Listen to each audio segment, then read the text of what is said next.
في ليلة أوروبية ساخنة ووسط صراع العمالقة، واصل ريال مدريد طريقه الصعب نحو المجد في دوري الأبطال، بينما أشعل أشرف حكيمي فتيل الغضب في أنفيلد بعد تأهل باريس سان جيرمان على حساب ليفربول. بين الدراما والإثارة واللحظات التي لا تنسى، كانت هذه الجولة شاهدة على انتصارات مذهلة وسقوط مفاجئ للخصوم. فهل تستمر لعنة الملكي في الإطاحة بمنافسيه؟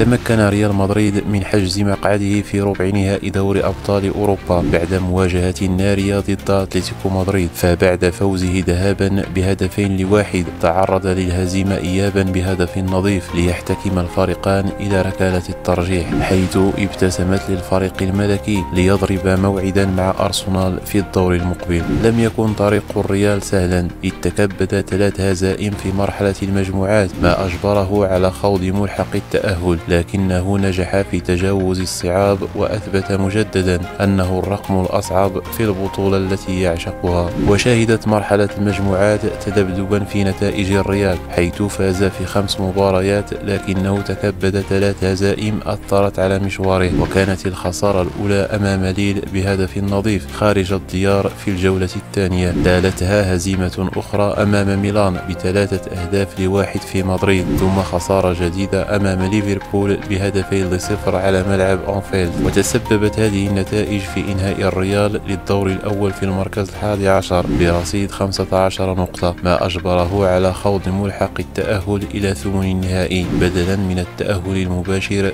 ضمن ال8 الأوائل.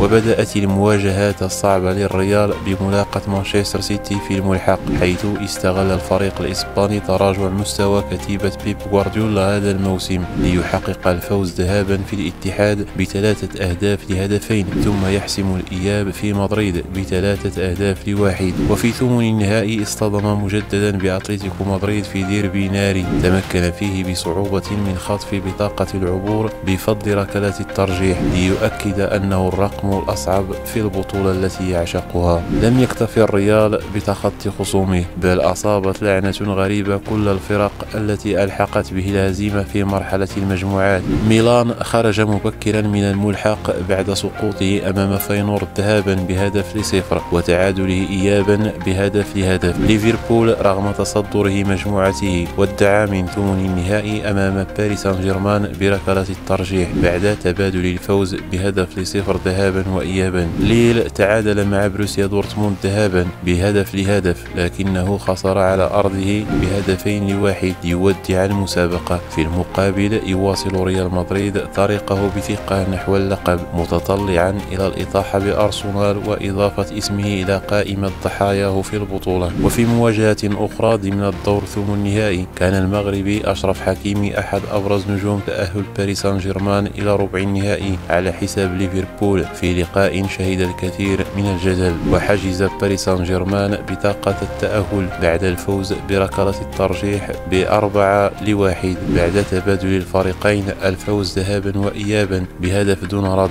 في ليلة تألق فيها حكيمي وأصيب خلالها محمد صلاح بإحباط كبير. لكن الحدث الأبرز كان تصرف حكيمي بعد المباراة، حيث رفع شعار باريس سان جيرمان وسط ملعب أنفيلد، ما اعتبرته جماهير ليفربول استفزازا وإهانة للعملاق الإنجليزي، لتنطلق صافرة الاستهجان ضده. ورغم الانتقادات التي طالته، يبقى حكيمي واحدا من أفضل اللاعبين في مركز الظهير الأيمن، حيث شارك في 12 مباراة بدوري الأبطال هذا الموسم، سجل خلالها هدفا واحدا وقدم 5 تمريرات حاسمة، كما يصنف ثاني أسرع لاعب في البطولة خلف النرويجي إيرلينغ هالاند. وعلى الرغم من اهتمام ريال مدريد باستعادته لتعويض إصابة داني كارفاخال، فضل حكيمي تجديد عقده مع باريس سان جيرمان حتى سنة 2029، مواصلا مشواره في حديقة الأمراء.